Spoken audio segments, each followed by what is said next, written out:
तो एक बार फिर से बोल दे रहा हूँ मैं, आवाज़ आ रही सबको मेरी? कैल्शियम कार्बोनेट का प्रिपरेशन है, प्रिपरेशन में रिएक्शंस हमने दो लिख लिए हैं लेकिन इंग्लिश के बिना। हालांकि इंग्लिश क्या होगी कि lime water reacts with limited amount of CO2 to form calcium carbonate, ये पहला तरीका हो गया, तो इसको भले रोमन नंबर 1 डाल लो। और दूसरा तरीका हो गया कैल्शियम क्लोराइड का जब सोल्यूशन सोडियम कार्बोनेट के सोल्यूशन से मिक्स होता है तो कैल्शियम कार्बोनेट प्रेसिपिटेट हो जाता है और NaCl एक्वस सोल्यूशन में बच जाता है। तो ये दो तरीके हो गए कैल्शियम कार्बोनेट बनाने के। लिखो तो हाँ बोलो।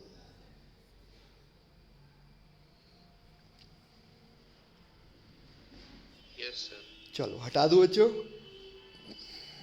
यस। नेक्स्ट, कैल्शियम कार्बोनेट में बेटा पॉइंट क्रमांक 2 पढ़ेंगे, दूसरा पॉइंट लिखेंगे इट इज़ फिजिकल प्रॉपर्टी है पर लिखेंगे अपन ऐसे ही, it is a white fluffy powder. Fluffy powder मतलब जैसे टैल्कम पाउडर होता है, comma, insoluble in water and when heated it forms CO2। तो पहले दो बात तो फिजिकल प्रॉपर्टी है, क्या कि वाइट फ्लफी पाउडर होता है और पानी में सॉल्युबल नहीं होता, ऊपर दिख भी रहा है सॉलिड प्रेसिपिटेट हो जा रहा है। एंड व्हेन हीटेड, जब इसको हीट करते हैं तो थर्मली डिकम्पोज कर जाता है। यहाँ पे आपको एक्स्ट्रा जानकारी दी हुई है कि इसको थर्मली डिकम्पोज करना है तो इस टेम्परेचर कहाँ तक ले जाना पड़ेगा, 1200 केल्विन तक। कैल्शियम ऑक्साइड बन जाएगा और साथ में CO2 गैस बनेगी। तो इसकी प्रॉपर्टी फिजिकल हो गई पहली दो पॉइंट, और तीसरी पॉइंट हो गया इसका हीट इफेक्ट केमिकल प्रॉपर्टी। तो NCERT के हिसाब से सब जरूरी चीज़ें हैं, लिखते चलो। लिखो तो हाँ बोलो, दिक्कत हो तो पूछो। पॉइंट क्रमांक अगला लिखेंगे, क्या होगा अगला पॉइंट? पॉइंट क्रमांक 3, बड़ा 3। तो पॉइंट क्रमांक 3 लिखेंगे बच्चों, पहले सुन लीजिए फिर लिखिएगा, पहले सुन लो। तीसरा पॉइंट है बेटा कि being a basic salt it can react with acid. Sir हमें पता है कि कैल्शियम कार्बोनेट में एक कैल्शियम कार्बोनेट जो सॉल्ट है वो बना होगा कैल्शियम हाइड्रोक्साइड से, और एनायन किससे बना होगा, कौन सा एसिड होगा, H2CO3। शायद हमें पता है, नहीं पता तो आज से पता होना चाहिए कि H2CO3 एक वीक एसिड है। वीक एसिड मतलब बहुत थोड़ी सी मात्रा में H प्लस देता है, और इनफैक्ट ये तो अनस्टेबल भी होता है। और ये एक स्ट्रॉन्ग बेस है, तो इसके आगे ये स्ट्रॉन्ग है अगर, तो सॉल्ट कैसा बनेगा, एक स्ट्रॉन्ग एसिड वीक बेस से जब सॉल्ट बनेगा तो बेसिक सॉल्ट, वो बेसिक सॉल्ट कहलाएगा। क्यों? क्योंकि बेस स्ट्रॉन्ग था। तो एक बेसिक सॉल्ट है तो बेसिक नेचर का हो गया। बेसिक सॉल्ट एसिड के साथ रिएक्शन करके न्यूट्रल सॉल्ट और वाटर ना बना के H2CO3 इसलिए लिखा है क्योंकि आपको डबल डिस्प्लेसमेंट कराना पड़ेगा। डबल डिस्प्लेसमेंट में इसका कैटायन इसका एनायन को पकड़ लेगा, और इसका कैटायन इसके एनायन को, इसका कैटायन H प्लस है और एनायन H2CO3 है, सॉरी CO3 है, तो ये बन जाएगा H2CO3। और ये जानकारी मैं आपको नीचे दे भी रहा हूँ कि कैल्शियम हाइड्रोक्साइड एक स्ट्रॉन्ग बेस है और H2CO3 एक वीक एसिड है। अच्छा, ये वीक तो है, वीक एसिड कौन होता है, जो H प्लस बहुत कम देता है, साथ ही साथ ये अनस्टेबल भी है। तो लिखा हुआ है एंड अनस्टेबल। पहले इतना लिखो, इतना लिखो तो हाँ बोलो, और सुनते भी रहो हालांकि मेरी बात, और लिखते भी रहो। अब आप शुरू से लिख सकते हो, सुन भी लीजिए। सर ये रिएक्शन में कैल्शियम कार्बोनेट और HCl में यहाँ H2CO3 लिखना सही होगा क्या?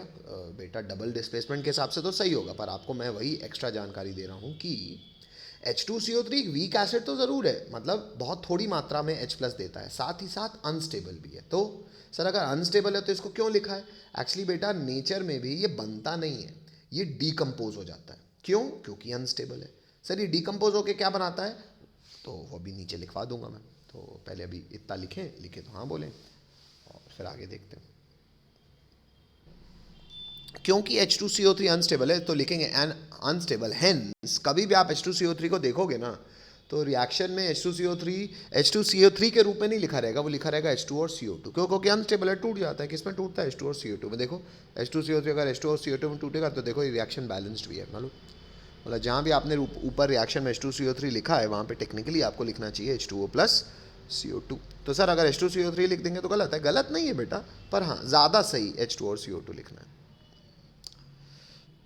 क्यों? क्योंकि वो अनस्टेबल होता है। ठीक है, लिखो तो हाँ बोलो। यहाँ से कार्बोनेट भी समाप्त होता है। तो इम्पॉर्टेंट कंपाउंड्स में हमारा कंपाउंड क्रमांक कैपिटल C भी हो गया। उसके बाद डालेंगे पॉइंट क्रमांक कैपिटल D, अगला कंपाउंड पढ़ेंगे, और अगला कंपाउंड है plaster of Paris. Plaster of Paris आप लोग शॉर्ट फॉर्म में शायद बहुत नाम सुने भी रहते हैं क्योंकि घर में बहुत इस्तेमाल होता है पेंट पुताई में, POP बोलते हैं उसको। तो POP सर केमिकली क्या होता है? अभी तो हम केमिस्ट्री पढ़ रहे हैं। एक्चुअली POP होता है कैल्शियम सल्फेट का सॉल्ट, लेकिन कैसा सॉल्ट? वाटर ऑफ क्रिस्टलाइजेशन के साथ बना हुआ सॉल्ट। उसमें भी कितना वाटर ऑफ क्रिस्टलाइजेशन रहता है पर मॉलिक्यूल? आधा। तो इसका नाम, इसका फॉर्मूला हो गया CaCO3 dot half H2O। Hello, अब प्लास्टर ऑफ पेरिस के बारे में पढ़ना शुरू करना है। तो प्लास्टर ऑफ पेरिस में लिखेंगे पॉइंट नंबर 1, पहले यहाँ तक पहुँच जाएंगे, पहुँचेंगे तो हाँ बोलेंगे। और प्लास्टर ऑफ पेरिस का बनने का तरीका क्या होगा? Gypsum salt. जिप्सम सॉल्ट क्या होता है? CaSO4.2H2O। जिप्सम सॉल्ट को जब आप 120 डिग्री सेल्सियस में हीट करते हो, टेम्परेचर बड़ा प्रिसाइज रहना है, तब जाके CaSO4 डॉट हाफ H2O बनता है। मतलब 2 पानी में से 2 वाटर ऑफ क्रिस्टलाइजेशन में थे, 1.5 वाटर ऑफ क्रिस्टलाइजेशन, यानी कि 3/2 निकल गया, बचा आधा, तो बन जाएगा। क्या बन गया? POP। सर अगर धोखे से ज़्यादा हो गया टेम्परेचर तो बेटा अगर 120 डिग्री से ज़्यादा हो गया तो ये प्लास्टर बोला जाता है जल गया प्लास्टर।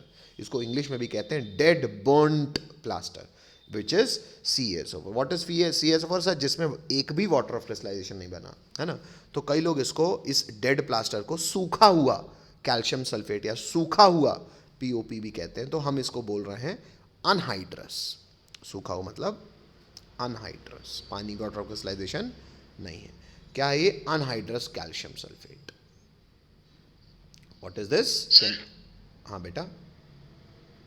सर जैसे प्लास्टर ऑफ पेरिस पेंट्स में यूज होता है, वैसे सर एनहाइड्रस कैल्शियम सल्फेट ये सर इसका किसमें यूज होता है? देखो बेटा, अब हर चीज़ का केमिकली मतलब हर चीज़ का इंडस्ट्रियली इस्तेमाल कहीं ना कहीं हो सकता है, तो वो तो अपने आप में एक मेटलर्जी का टॉपिक है। तो केमिस्ट्री के तो स्कोप में फिलहाल इतनी बात नहीं है, पर खैर अगर अबन ने अभी फिलहाल डेड प्लास्टर भेजा है तो बेटा एक्चुअली ये डेड प्लास्टर इज लाइक अ मिट्टी। अगर आप इंडस्ट्रियली बात करो तो डेड प्लास्टर इज लाइक मिट्टी। अगर इसका इस्तेमाल भी मैक्सिमम आपको करना है तो कई बार कुछ फर्टिलाइजर इंडस्ट्रियों में ये आप बेच सकते हो, वरना इसका कोई काम नहीं बचा। ये जल भुन चुका है। हाँ, इसका जल भुन चुका चीज़ को शायद सीमेंट फैक्ट्री शायद इसका फ्लाई ऐश की तरह काम कर सकती है शायद। मतलब जिसके पास उतने ऐसा क्लिंकर हो कि वो मिक्स कर करके इस्तेमाल कर पाए। बाकी इसका नाम ही डेड बर्न्ट प्लास्टर इसलिए पड़ा, जनरल नाम, क्योंकि इसका अब कोई इस्तेमाल नहीं है। चलो 1 मिनट रुकिएगा बच्चों। चलो बच्चों, आ रही मेरी आवाज़? हेलो, यस सर आ रही है। चलो हटा दूं, आगे बढ़ जाऊं। चलो नेक्स्ट पॉइंट क्रमांक प्लास्टर ऑफ पेरिस में बच्चों पॉइंट क्रमांक लिखेंगे 2। दूसरा पॉइंट लिखेंगे on mixing with appropriate amount of water comma POP यानी कि plaster of Paris forms a plastic mass that forms a hard solid in 5 से 15 मिनट, फुल स्टॉप। अब इसको लिखते भी रहो, हिंदी सुनते भी रहो। ये प्लास्टर ऑफ पेरिस का सबसे भारी मात्रा में इस्तेमाल हम लोग हड्डी टूटने पे करते हैं। जब हड्डी टूट जाती है तो आपने देखा होगा, आपको जहाँ हड्डी टूटी होती है वहाँ बांधा जाता है, बांधने के बाद थोड़ा सा पानी लगाओ तो मस्त पत्थर बन जाता है। ये बहुत समय नहीं लेता, मुश्किल से 4-5 मिनट में ये काम हो जाता है। तो यहाँ पे 5 से 15 लिखा, हालांकि तो NCERT क्योंकि जो कह रही है वही मानते हैं। आजकल तो थोड़ा आधुनिकताएँ भी हो गई ना। इन जनरल 5 से 15 मिनट में प्लास्टर ऑफ पेरिस पानी के साथ क्या करता होगा, और पानी को as water of crystallisation use करता होगा और बढ़िया अच्छा क्रिस्टलाइन सॉलिड बन जाता है। और बोलते हैं ना इसको, वो क्या चढ़ा है? प्लास्टर चढ़ा है, बोलते हैं ना, हड्डी तोड़ लिया प्लास्टर चढ़ा। हाँ, तो वैसे ये आपने देखा सुना भी होगा। चलो लिखो तो हाँ बोलो, दिक्कत हो तो पूछो। क्या होगा? ई।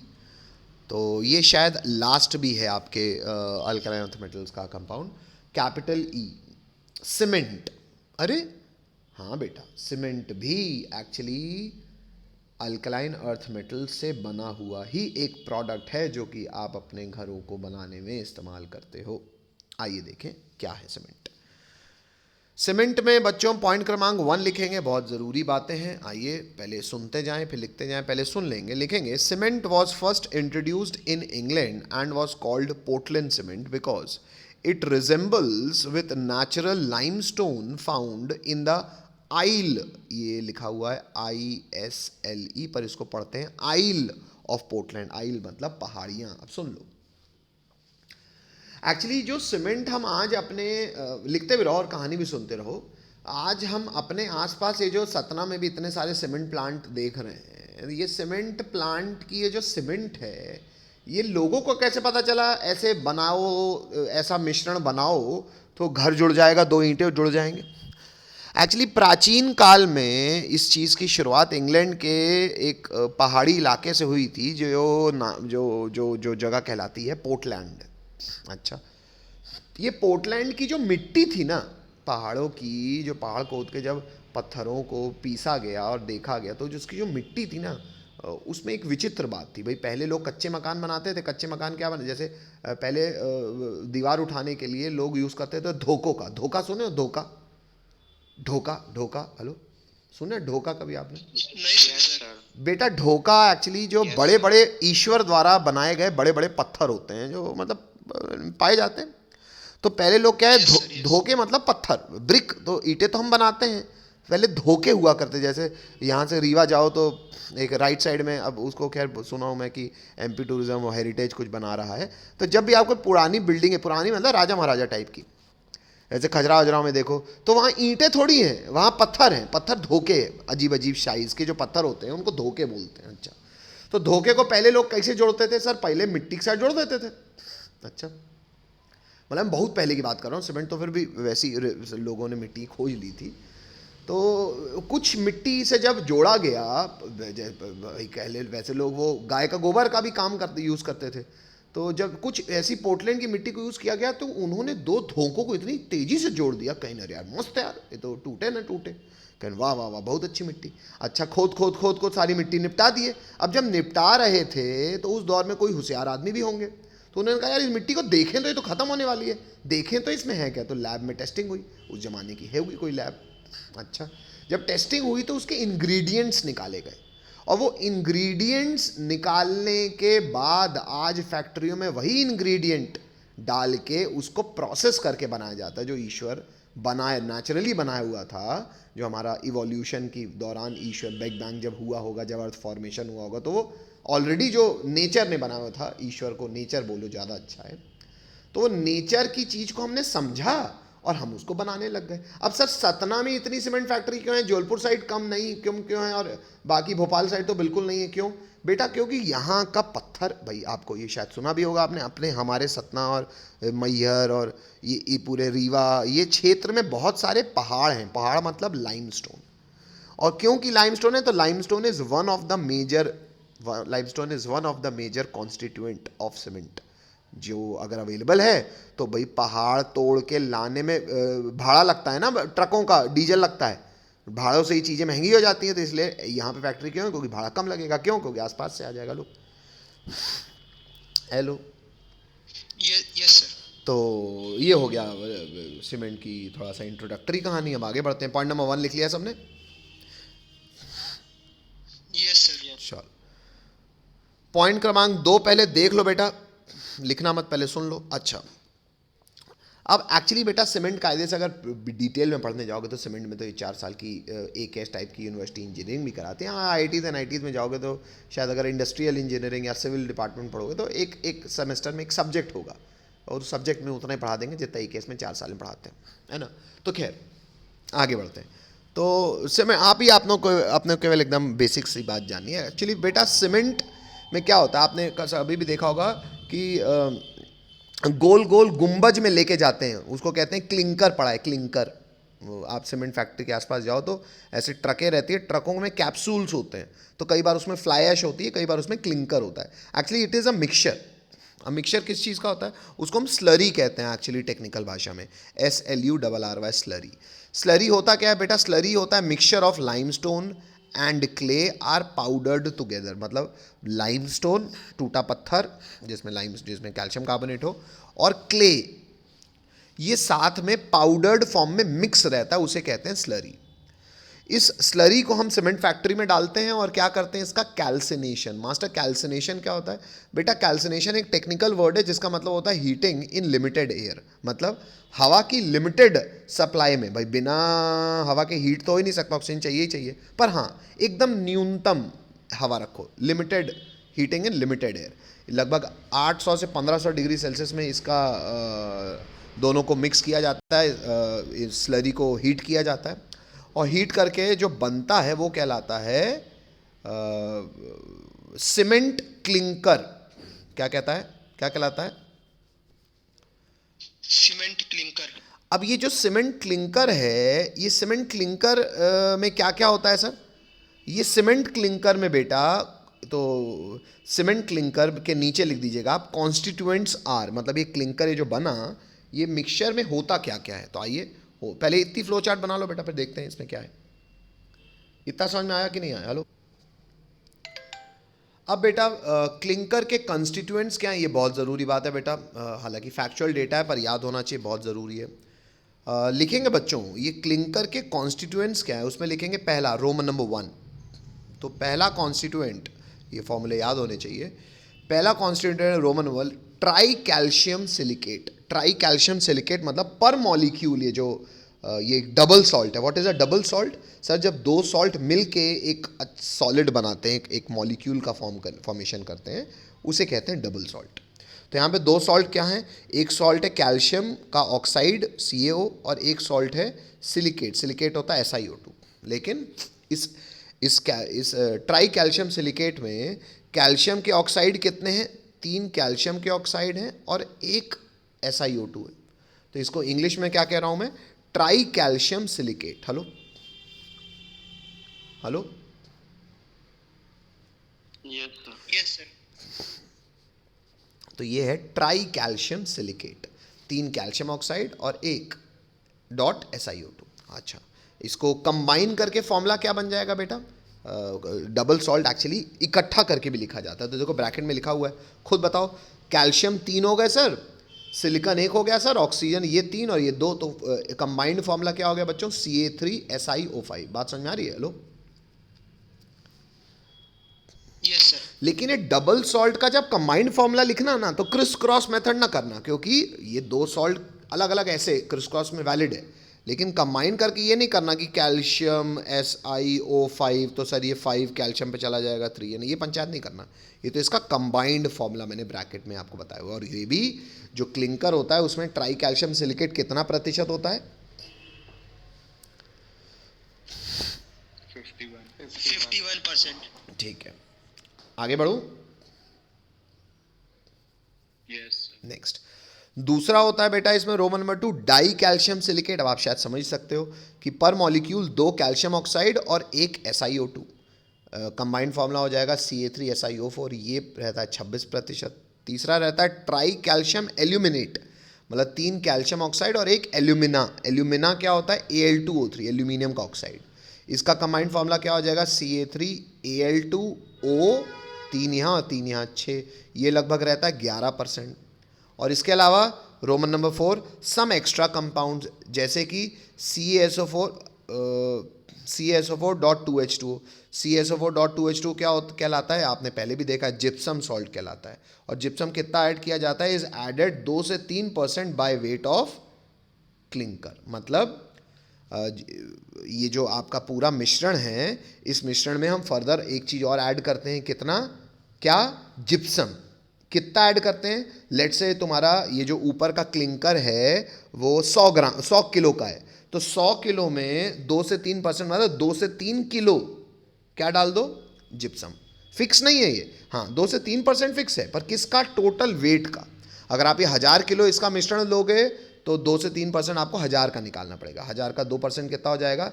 20 से 30 किलो। हेलो। Yes sir. अच्छा, ये अगर आप जिप्सम इतना मिक्स कर दोगे तब जाके क्या बनेगा अल्टीमेटली? लास्ट में क्या लिखेंगे हम? Gives cement. Portland cement. Cement. Portland cement. ये सीमेंट को पोर्टलैंड सीमेंट क्यों कहते हैं? क्योंकि पोर्टलैंड की ही मिट्टी थी जिससे हमने चुराया है। हेलो, आपने कई बार देखा भी होगा सीमेंट को लिखा भी रहता है पोर्टलैंड सीमेंट। अच्छा, तो सर अगर कॉम्पोजिशन 19-20 कर देंगे, ऊंचा नीचा कर देंगे, तो वही वाली बात आ जाएगी बेटा कि आज की तारीख में ACC की सीमेंट खरीदो तो शायद एक बैग आता है 300, 350, 350 का, और KJS की सीमेंट खरीदो तो 210 रुपये का बैग, 220 रुपये का बैग मिल जाता है। लो, यस। तो एक सीमेंट का बैग महंगा आता है, एक सस्ता है, ऐसा क्यों सर? शायद बेटा यही प्रतिशत में वही वाली बात है कि डव से नहाओ या निरमा से नहाओ, तो डव महंगा पड़ेगा, निरमा सस्ता पड़ेगा। लो सर जी, सर सीमेंट क्लिंकर में से ये जो चारों मतलब जो कॉन्स्टिट्यूएंट जो मिलते हैं उनको अलग अलग कर सकते हैं? हाँ कर सकते हो, मतलब ऑब्वियसली इसमें पैसा लग जाएगा, अलग अलग फिजिकल प्रॉपर्टी होगी सॉल्ट्स की, तो अलग अलग किया जा सकता है, लेकिन अलग करके फ़ायदा क्या होगा? प्लांट बिक जाएगा, घर बिक जाएगा, अलग कर करो क्या? Yes sir. हाँ कर तो सकते हैं, बिल्कुल बिल्कुल अलग कर सकते हैं भाई। टेक्निकली शरीर से पाँचों दसों उंगलियां, पूरा पूरा हाथ, पूरे पूरे पाँव शरीर से अलग किया जा सकता है, लेकिन कोई फ़ायदा नहीं है उसका पर हाँ अलग हो सकता है बेटा, they are separable. Hello hello, yes sir. चलो आगे बढ़ते हैं, हो गया इतना। सीमेंट में ही बच्चों पॉइंट क्रमांक 5 लिखेंगे, एक एक्स्ट्रा जानकारी और है सीमेंट में, तो पहले सुन लो इसको फिर लिखना। एक्चुअली लिखा है हमने, addition of gypsum removes the fast SETTLING settling of clinker and retards the time for setting of cement, full stop. This results in better strength of cement. अब पहले सुन लो बेटा मेरी बात, इंग्लिश लिख बाद में लिख लेना, पहले मेरी बात सुन लो। एक्चुअली यहाँ पे बात ये की जा रही है कि जो हमारा सीमेंट होता है ना, एक्चुअली सीमेंट क्लिंकर ही बिकता है सीमेंट के रूप में, बस उसको प्रोसेस करके, मतलब उसको साथ में अच्छे से मिक्स करके उसमें जिप्सम भी डाला जाता है 2 से 3%, और ये जिप्सम काफ़ी महंगा आता है टेक्निकली बात करूँ तो सर ये जिप्सम जो है ये महंगा इतना, और इसी में चोरी करते हैं सीमेंट वाले मैक्सिमम। क्यों सर? महंगा होता है इसलिए चोरी करते हैं। अच्छा तो जिप्सम से हो क्या जाता है सर? बेटा इतना तो शायद आपको मालूम ही है कि कोई भी, आपने सुना भी होगा कि भाई जैसे घर बना है तो बोला जाता है 10 दिन घर जब बन जाए तो मस्त तराई करो, सुना होगा। हेलो, बल्कि जब ढलाई होती है तो बल्कि क्यारी बनाते हैं आसपास, कि जहाँ जहाँ जितने में ढलाई है उसमें पानी रोक भरते हैं, क्यारी क्यों बनाते हैं कि पानी रुका रहे। Hello hello, yes sir. क्यों भैया, ये इतनी ज़रूरी क्यों है शुरू में 10-12 दिन पानी के साथ हर समय उसको लगाए रखना? इसलिए क्योंकि आपको अब इतनी बात समझ ही पा रहे हो कि जो सॉल्ट होते हैं वो सॉल्ट पानी को एज पानी नहीं मानते, as water of crystallisation X मैंने इसलिए लगाया कि एक्स और ज़्यादा गेन करते जाते हैं। अभी वाटर ऑफ क्रिस्टलाइजेशन करता ये है बेटा कि एक्चुअली मान लो कोई सॉलिड है, देखो जैसे मान लो ये सॉलिड है, सॉलिड मतलब कॉन्स्टिट्यूएंट एक दूसरे के बिल्कुल पास पास। Hello, yes sir. जितनी पास भी आ जाएं, कुछ खाली जगहें दिख रही हैं कि नहीं दिख रही तुमको? ये देखो, ये खाली जगह दिख रही नहीं दिख रही? दिख रही है सर। ये खाली जगह दिख रही नहीं दिख रही? 2 बॉल्स को जितनी भी पास ले जाओगे, कुछ खाली जगहें तो होंगी जो दरार क्रिएट करेगी। लो, यस सर। ये जो पानी है बेटा, ये पानी एज वाटर ऑफ क्रिस्टलाइजेशन इन खाली जगहों को सॉलिड के रूप में सॉलिडिफाई करता है। मेरी बात समझ रहे हो? जैसे कभी भी नई तराई होती है ना, आप पानी डालो, आप आवाज़ सुनो, आवाज़ भी आएगी तड़तड़ाती हुई, ऐसे आवाज़ आती है, कान लगा के सुनना। कभी भी नई ढलाई कहीं हुई हो ना, वहाँ नई ढलाई होने के बाद ख़ास तौर पे जब धूप निकली हो, पानी डालना और कान पास ले जाना और सुनना, आवाज़ आएगी तड़तड़ाने की थोड़ी सी। हेलो, एक्चुअली वो पानी वो सीमेंट को थोड़ा सा और खुद में घोल के सॉलिडिफाई होता है और ये दरारों को भरता है।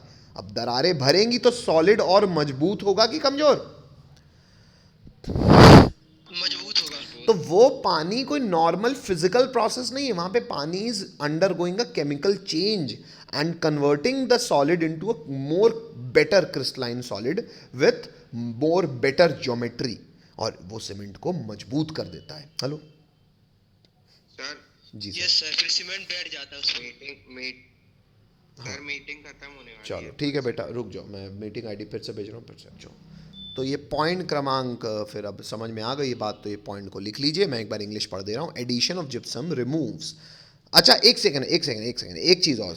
अच्छा, जिप्सम एक और काम करता है। अच्छा, एक मेन बात तो बताने भूल गया। एक तो भाई जिप्सम ऐड करने से बढ़िया वो हो जाता है क्या, और ज़्यादा समय लगता है, सॉरी वाटर ऑफ क्रिस्टलाइजेशन और ज़्यादा पानी as water of crystallisation absorb करने की क्षमता बढ़ जाती है सीमेंट की, पहली बात। दूसरी बात, एक बहुत बड़ी फ़ायदा जिप्सम का क्या है, सीमेंट आपने अगर कभी भी देखा हो तो बढ़िया सीमेंट में पानी यानी डालो और बढ़िया मसाला वसाला बनाओ, ईंटों के बीच में फंसाओ या प्लस्तर करना है जो भी करो, और उसको करके छोड़ दो अगर, तो बेटा अगले दिन सीमेंट ऐसे मसाला ही रहता है कि वो मस्त कड़क हो जाता है। कड़क हो जाता है। बेटा इस कड़क होने की प्रोसेस को कहते हैं सेटिंग ऑफ सीमेंट, सेट हो जाना, setting of cement, settling actual English है, सेटलिंग ऑफ सीमेंट। क्या है English actual? SETTLING, settling of cement. अब एक्चुअली अगर सीमेंट में जिप्सम ना डाला जाए ना, तो सीमेंट को सेटलिंग की पता कितनी आदत है कि मुश्किल से तुम सीमेंट ली, पानी जैसे मिक्स किया, विद इन 5 to 15 मिनट्स वो जम जाना चाहिए। लेकिन अरे सर मान लो हमको 20वीं मंजिल में भेजना है मसाला, तो ऊपर मैं कहता हूँ तुम अपन ने वो आता है ना आजकल वो डीजल वाला वो लिफ्ट जिसमें मसाला भर भर के ऊपर फेंकते हैं, हेलो, यस सर। और कहीं लिफ्ट नहीं होती तो लेबर तगाड़ी भर के ऊपर तक जाती है लेके। आपने अगर कभी भी घर बनते बिगड़ते देखा होगा बेटा, सुबह अगर सीमेंट मसाला डाल दो ना तो 2-4-5 घंटे टिका रहता है, हेलो, 2-4-5 घंटे बाद भी पानी डाल के वो मसाला, मतलब सुबह का बना मसाला कम से कम गिरी हालत में, चाहे बारिश का मौसम, चाहे ठंडा मौसम, चाहे गर्म मौसम, जो भी हो, अगर आपने सुबह 10 बजे मसाला बनाया तो ऐसा नहीं कि वो 1-1.5-2 बजे तक यूज़ नहीं हो सकता है ना। यस सर, हो सकता है। क्यों? क्योंकि उसमें जिप्सम डला हुआ है, इसलिए उसका सेटलिंग टाइम और बढ़ जाता है। तो उससे फायदा क्या होता है, कम से कम आप सीमेंट को यूज कर पाते हो ना, वरना कहो साला पानी डालो खट्टे से जम गई, लियो अरे प्लस्तरा नहीं कर पाए जम गई, हेलो, ऐसा तो नहीं होता ना। नहीं सर। क्यों नहीं होता? क्योंकि जिप्सम एक काम और करता है, जिप्सम उसके सेटलिंग टाइम को क्या करता है, removes the fast settling of clinker. Fast settling मतलब फटाफट सेटल होने की जो क्लिंकर की क्षमता होती है उसको हटा देता है, हेलो, हेलो। Yes sir. और इससे क्या हो जाता है, retards the time for setting of cement. इससे सीमेंट का सेट होना धीरे, रिटार्डेशन मतलब धीरे हो जाता है, हेलो। नहीं बोलना पड़ेगा भैया सबको। बोरा रहे हो कि Yes, कुछ sir. सो गए हो? चलो ठीक भैया, यस। तो लिख लो भैया फिर।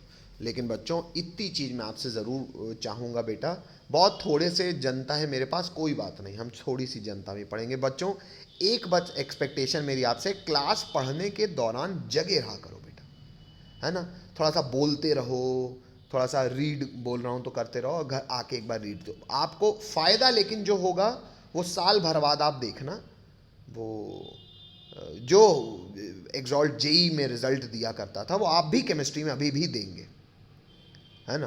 तो कम से कम अपने बेटरमेंट के लिए इतना ज़रूर कर दो कि भाई संख्या तो हमारी कम है कोई बात नहीं, लेकिन मुझे इतना तो कम से कम सुकून दे दो कि जिनको मैं पढ़ा रहा हूँ वो शिद्दत से पढ़ रहे हैं, है ना।